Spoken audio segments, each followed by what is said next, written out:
ระข้างนอกข้างในมีให้ครบ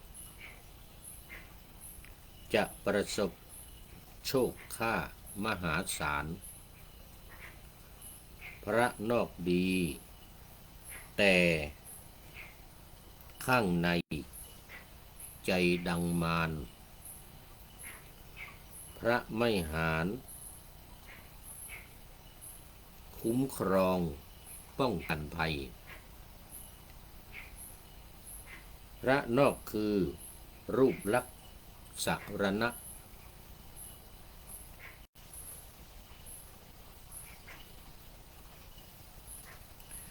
ภายนอกเหมือนแสงประทีปสว่างไสว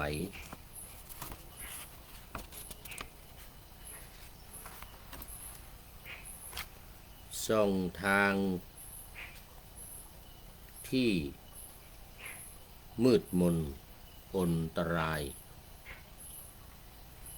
มองเห็นและสัมผัสได้ด้วยนัยนาภาพพระพุทธรูปปางต่างๆที่ประดิษฐานข้างในฟากฝาแห่งอุโบสถหรือพระพิมพ์ที่พาห้อยแขวนไว้ที่หน้าอกคำหนึ่งสิ่งเหล่านี้เป็นมงคลวัตถุเหมือนเป็นเครื่องเตือนสติให้เรานึกถึงพุทธคุณและความดีงามรำพึงแต่ถ้าครองโดยไร้ซึ่งการฝึกตนและปฏิบัติธรรมกรรมฐานหวังแต่ปาฏิหาริย์ใจเรียกว่าอะไรและปฏิบัติธรรมกรรมฐานใจก็ยังงุ่นง่านพล่านสับสนหวังแต่ปาฏิหาริย์ใจกังวลไหว้พระไม่ได้ผลเสียเวลากราบไหว้พระครั้งใดทำใจให้ผูกด้วยหนาชาวพุทธกราบด้วยปัญญาใช่ว่ากราบ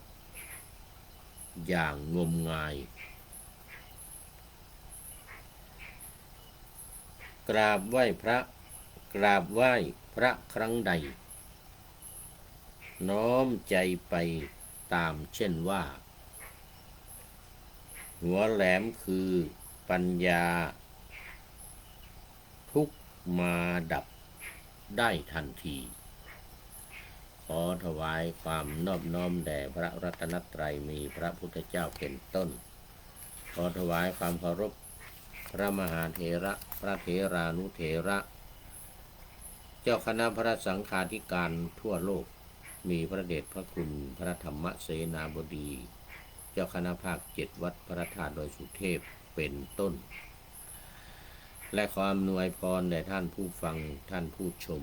สาธุชนพุทธบริษัททั้งหลายวันนี้รายการ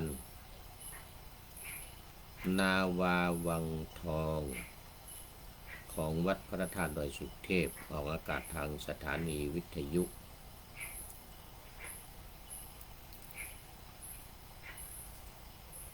พระพุทธศาสนาแห่งชาติและจริยธรรมวัดพระธาตุดอยสุเทพระบบ FM 96 เมกะเฮิรตซ์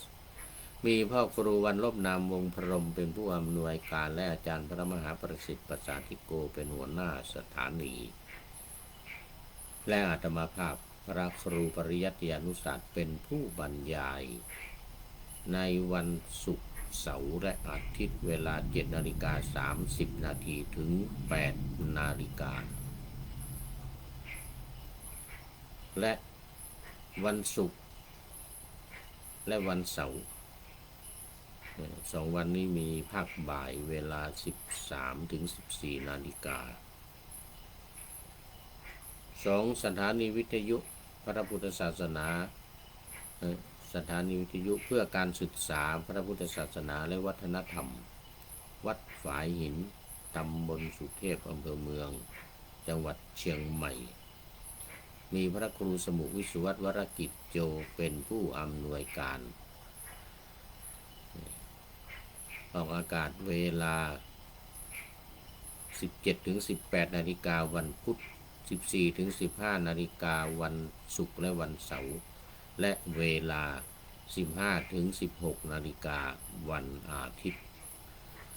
สำหรับตอนนี้ขอต้อนรับพระเดชพระคุณหลวงพ่อสุทธิสงุมรำจากจังหวัดบุรีรัมย์เป็นอาธิกัลยาณธรรมโมวันนี้เพราะว่าตอนนี้ปะหน้าธรรมะยังไม่เสร็จหลวงพ่อเข้ามาแล้ว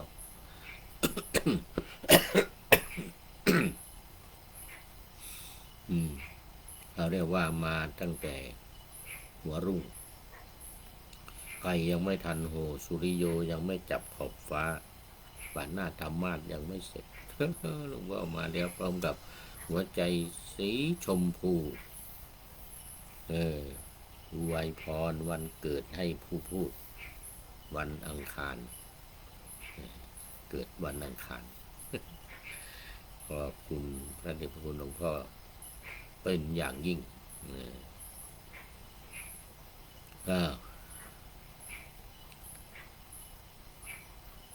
วันนี้ก็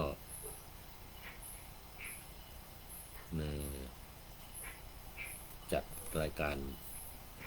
ดึกไปหน่อยนึกว่าจะพูดให้เกียรติฟังเลย เกียรติกำลังนี่เกียรติกำลังร้องอ๊อบแป๊บอ๊อบแป๊บแต่ยังมีพระเดชพระคุณหลวงพ่อยังไม่หลับไม่นอนคงอธิษฐานเข้าพรรษาเสร็จใหม่ๆเหมือนกับผู้พูดขึ้นไปร่วมพิธีคารวะพระเดชพระคุณหลวงพ่อใหญ่พระธรรมเสนาบดีเนื่องในวันเข้าพรรษา คือทางวัดแล้วก็มีการทำวัดสวดมนต์ตามปกติแต่ว่าวันนี้มีพิเศษก็คือการขึ้นขัน5 โกฏฐาตุทางภาคเหนือนี่เรียกว่าขัน5 โกฏฐาตุก็มาจากคำว่าโกฏฐาตุแปลว่า5 โกฏฐาสะคือขึ้นขันบูชาสักการะพระ5 พระองค์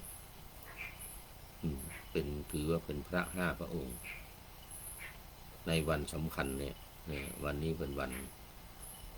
เข้าพรรษาของพระภิกษุสงฆ์สามเณรก็จะมีการอธิษฐานเข้าพรรษา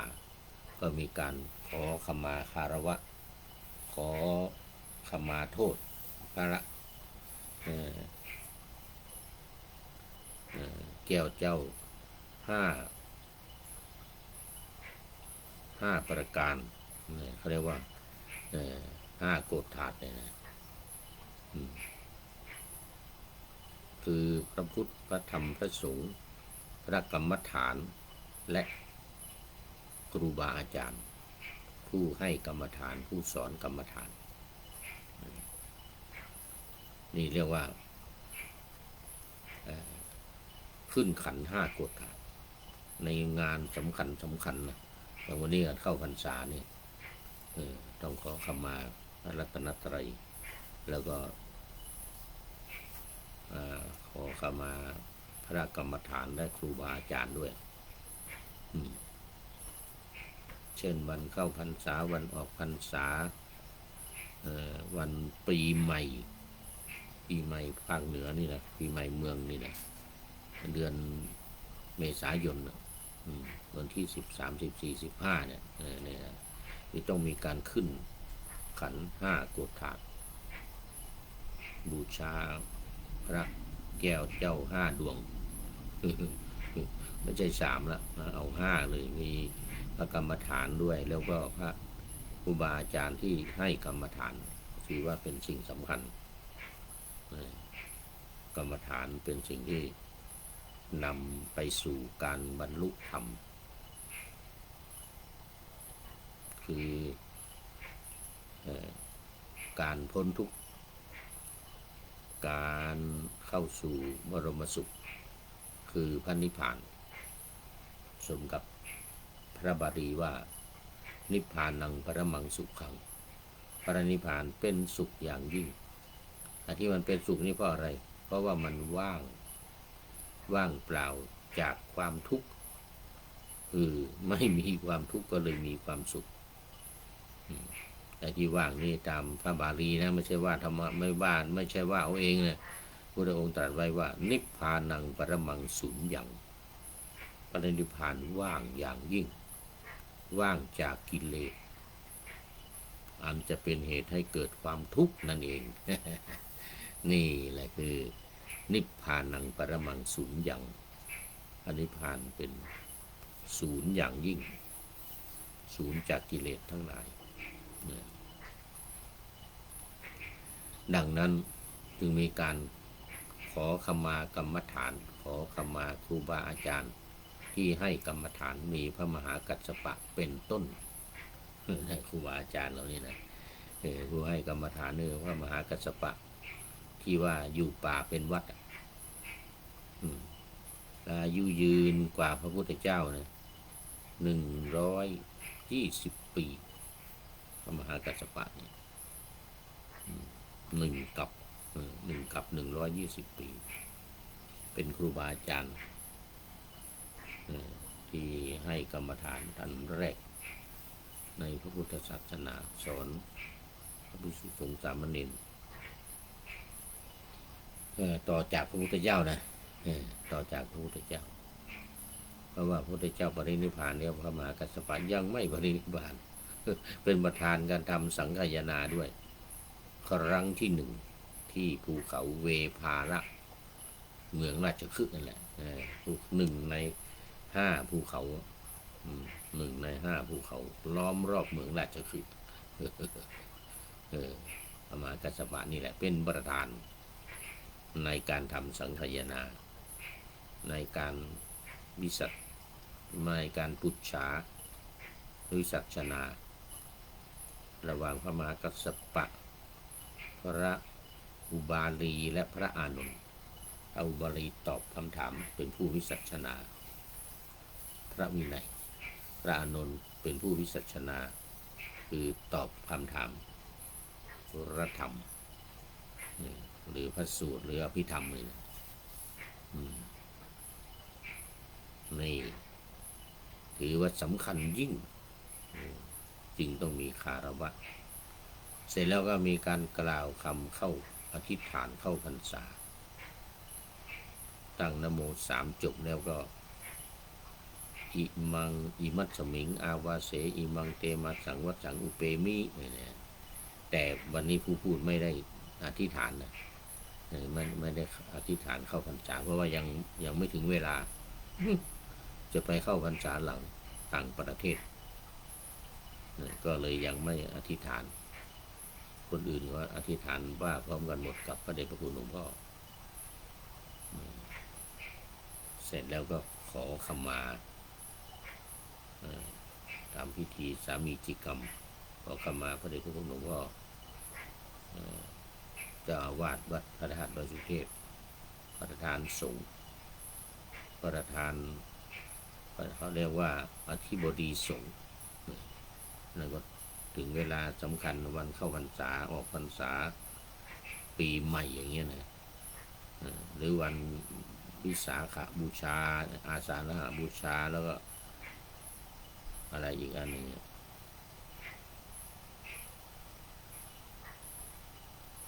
วิสาขอาสาฬหะแล้วก็อีกอันหนึ่งอะไรวันที่ทรงแสดงปาฏิโมกข์เราเรียกวันอะไรนะลืมไปแล้วสมองนี่ไม่ได้เรื่องคนเฒ่าคนแก่สมองเท่าแก่สาขะมาคะมาคะบูชา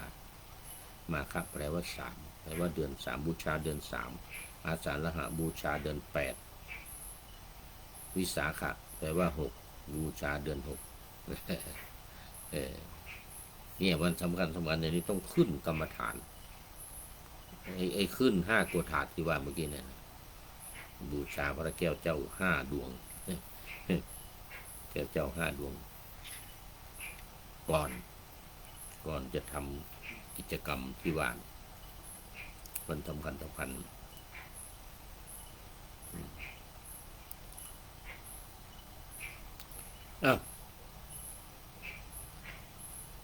วงพ่อเป็นอาทิกัลยาณธรรมโมผู้มีความงามในเบื้องต้นคือศีลเดี๋ยวรอสมาธิและปัญญาจะมีหรือเปล่าไม่รู้เพราะมันดึกแล้วตอนนี้3 ทุ่ม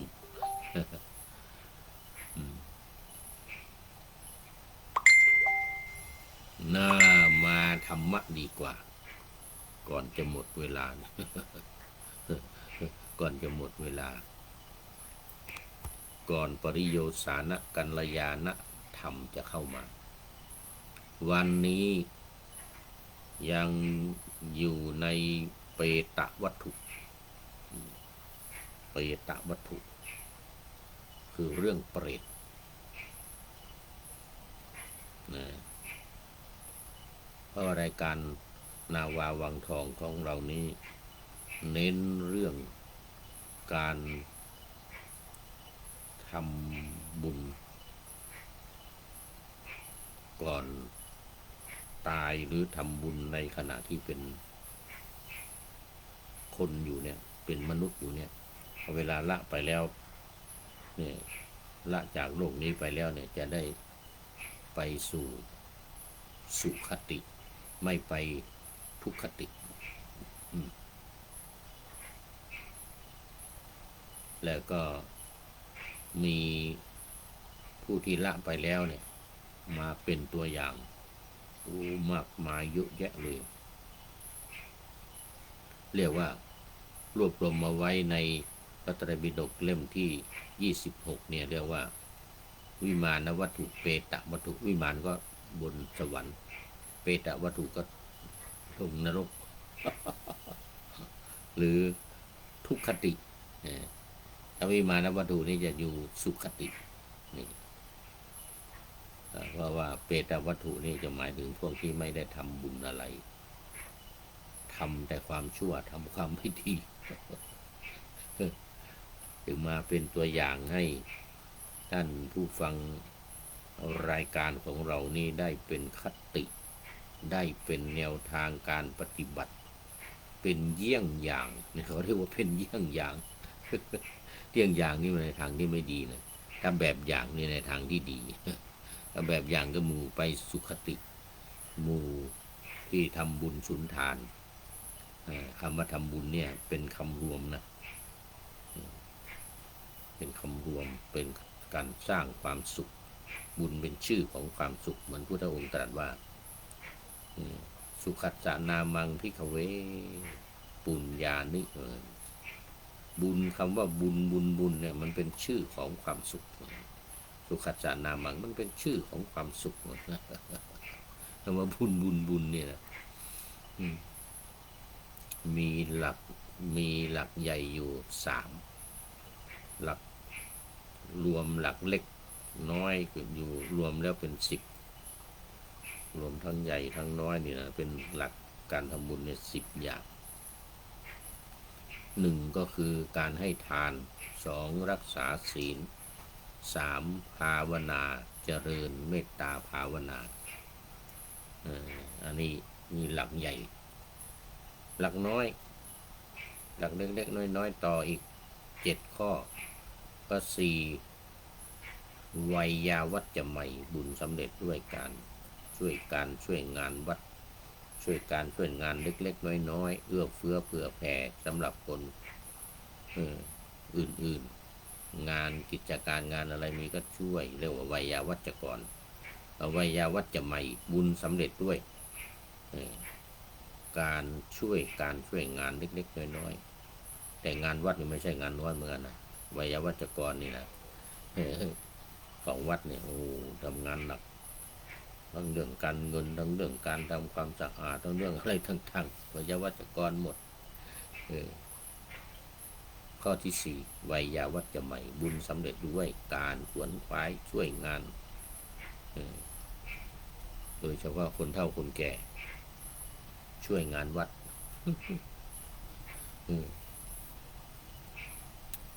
มาข้อที่5ปฏิทานไมยบุญสำเร็จด้วยการบอกบุญของตัวเองให้กับคนอื่นปฏิทานะเราว่าการบอกเราทำอะไรทำบุญสุนทานอะไรเนี่ยเราก็บอกคนอื่นจะได้มาได้ยินได้ฟังแล้วอนุโมทนาเอาบุญกับเราหรือมาร่วมทำกับเราซึ่งมันจะมีอานิสงส์ก็คือว่าถ้าเราบอกบุญแก่คนอื่นแล้วชักชวนคนอื่นมาร่วมทำบุญเนี่ยตายไปในภพหน้านี่เราจะได้มีบริวารดังที่พระพุทธองค์ตรัสไว้4 ประการนะการทำบุญนี่นะ1ทำบุญเองไม่บอกใครเวลาไปในภพหน้าชาติหน้านี่มีแต่เงินแต่ทองเป็นคนร่ำคนรวยเป็นเศรษฐีมหาเศรษฐีแต่ไม่มีบริวารนะเพราะไม่บอกใครเวลาทำบุญไม่มีปฏิทานไมยไม่รู้เรื่องไม่ทำคนเดียวไม่บอกใครทำแล้วก่อนทำก็ไม่บอกใครทำแล้วก็ไม่บอกใครอีกขณะที่ทำก็ไม่บอกใครก็ได้แต่บุญอย่างเดียวไม่ได้บริวารประเภทที่2บอกคนอื่นอย่างเดียวตัวเองไม่ทำเกิดไปชาติหน้าเนี่ยมีแต่บริวารเยอะแยะแต่ไม่มีเงินไม่ร่ำรวยประเภทที่3บอกก็ไม่บอกใครตัวเองก็ไม่ทำอะไรสักอย่างไม่ทำบุญไม่ให้ทานไม่รักษาศีลไม่เจริญภาวนาไม่บอกใครตายไปในภพหน้าชาติหน้าก็ไม่ได้อะไรสักอย่างก็ไม่ได้บอกอะไรใคร นี่มันเป็นอย่างนั้นส่วนอีกประเภทหนึ่งประเภทที่4ตัวเองก็ทำด้วยแล้วก็บอกคนอื่นด้วยชักชวนกันมาทำหรือไม่ชักชวนก็บอกให้เขารู้ว่าเราทำอะไรเราทำบุญอะไรเนี่ยให้เขาได้รับทราบแล้วเขาอนุโมทนาบุญมันขยายไปคนที่อนุโมทนาบุญสาธุอนุโมทนาด้วยอนุโมทามิอย่างนี้นะ ก็บุญแผ่ขยายไปกว้างขวางข้อที่6ปัตตานุโมทนาใหม่บุญสำเร็จด้วยการอนุโมทนาบุญที่คนอื่นท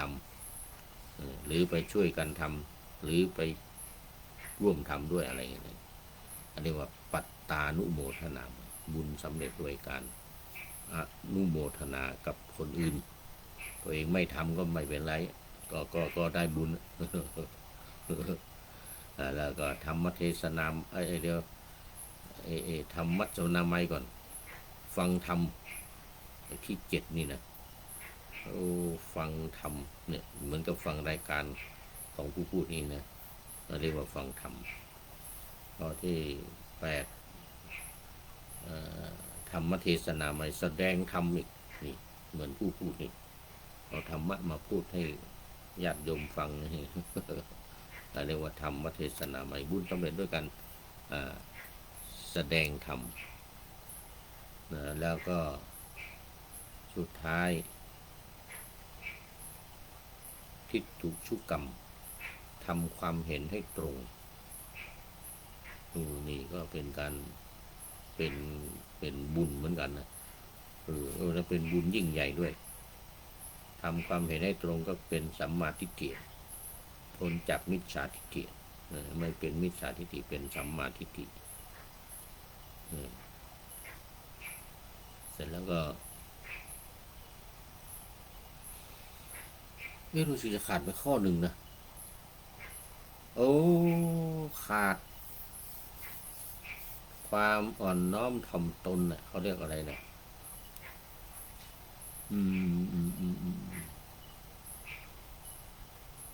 ก่อนวัยวัจจะไมเนี่ยมันจะมีข้อที่สี่วัยวัจจะไมเป็นข้อที่ห้านะเราลืมไปข้อที่สี่นี่การอ่อนน้อมถ่อมตนเขาเรียกว่าภาษาบาลีลืมไปแล้วไอ้หัวคิดเธอนี่นะมันคนเฒ่าคนแก่แล้วมันลืม หัวแก่สมองมันแก่ลืมไป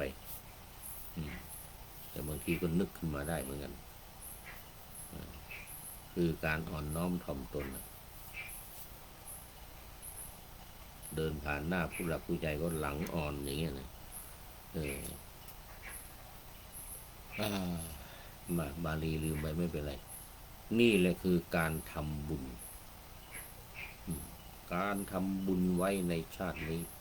ไปชาติหน้าขึ้นไปสู่สุคติสวรรค์อย่างแน่นอนนั่นรายการนาวาวังทองของเรานี่จะเน้นในเรื่องของการทำบุญนี่แหละการให้ทานการรักษาศีลการเจริญภาวนาเนี่ยบุญ3อย่างหลักเป็นหลักแล้วก็อีก7อย่างที่ว่าเมื่อกี้เนี่ยอ่อนน้อมถ่อมตนต่อผู้หลักผู้ใหญ่บอกบุญแล้วก็อโมทนาบุญแสดงฟังธรรมแสดงธรรมแล้วก็ทิฏฐุชุกรรมทำความเห็นให้ตรงแล้ววันนี้มา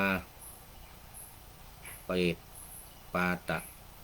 ลิปุตตะเปรตวัตถุเรื่องหญิงชาวเมืองปาตลิบุตรสนทนากับเปรตนี่เวมานิกเปรตตนหนึ่งได้กล่าวกับหญิงมนุษย์คนหนึ่งว่าสัตว์นรกบางพวกกำเนิดสัตว์เดรัจฉานเปรตอสุรกายหรือแม้มนุษย์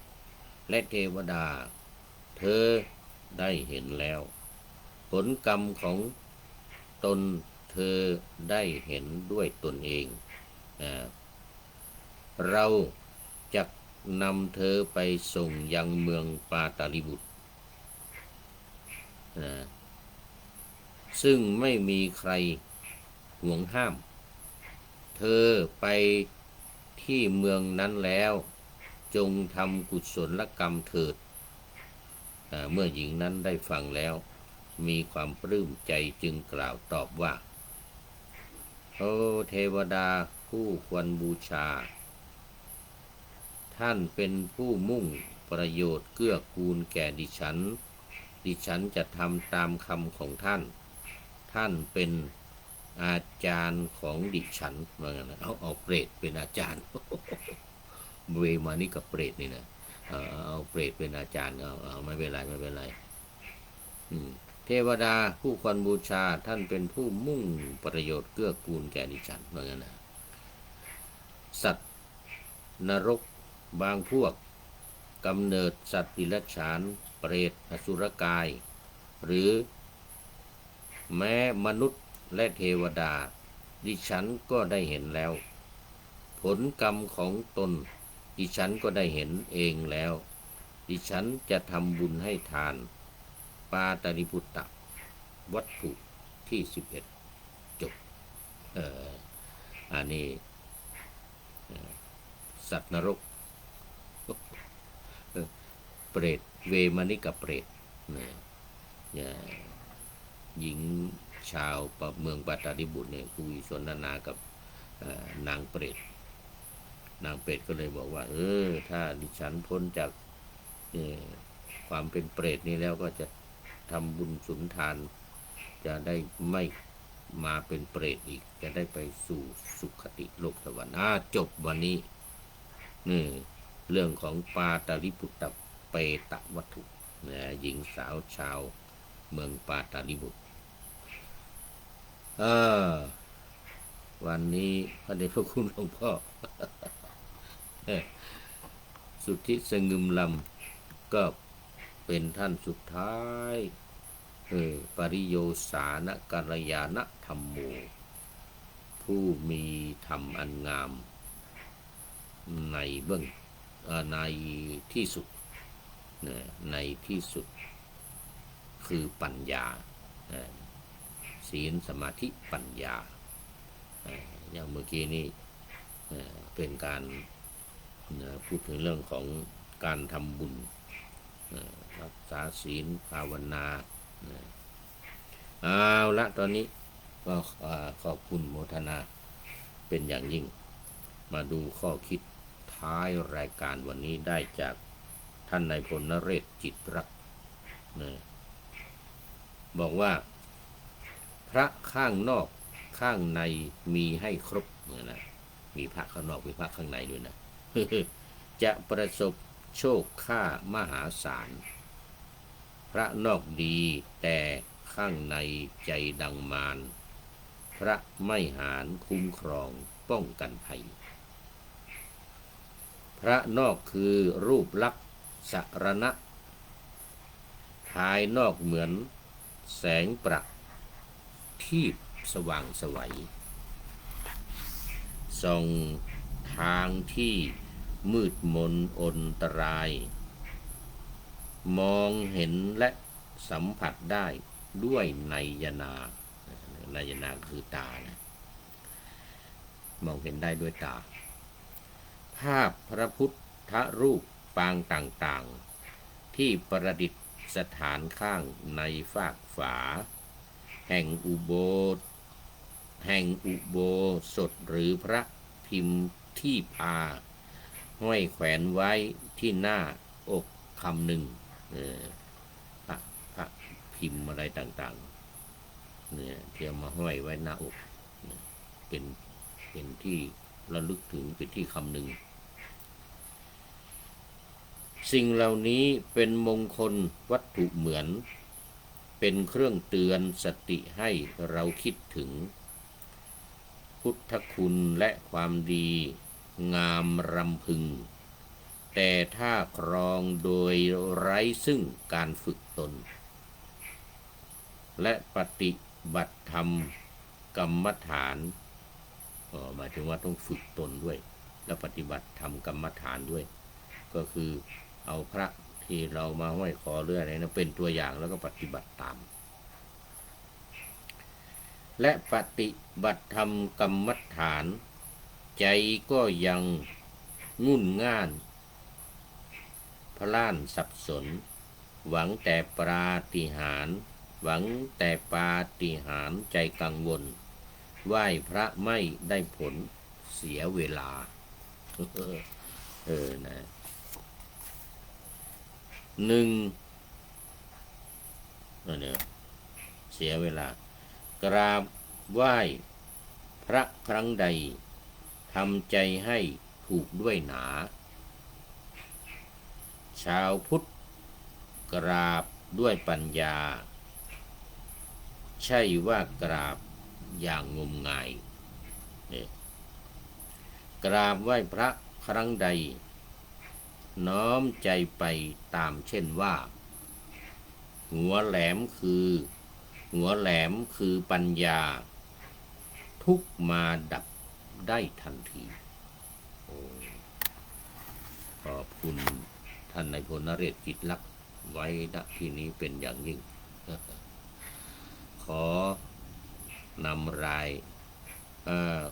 นำนาวาวังทองไปก่อนแล้วจะย้อนมาใหม่ในวันหน้า คือวันพุธศุกร์เสาร์อาทิตย์ตามตารางเวลาที่วางอยู่ข้างในเป็นธรรมะจากพระราชวังเป็นนาวาโด่งดังสว่างไสวเป็นทองคำล้ำค่ากว่าสิ่งใดชุบชีวิตจิตใจให้ใสงามขอเชิญท่านทั้งหลายนำไปท่องตามคุณของพระรัตนสามพุทโธเมนาโถธัมโมตามสังโฆเมนาโถยามภาวนาว่าบ่อยๆซ้ำๆจำในจิตจนมันติดในใจไม่หายหน้านอนนั่งยืนเดินจำทุกเวลา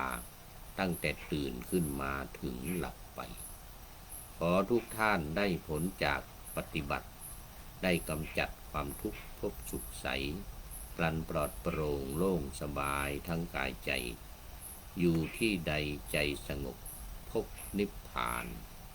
ขอเจริญพร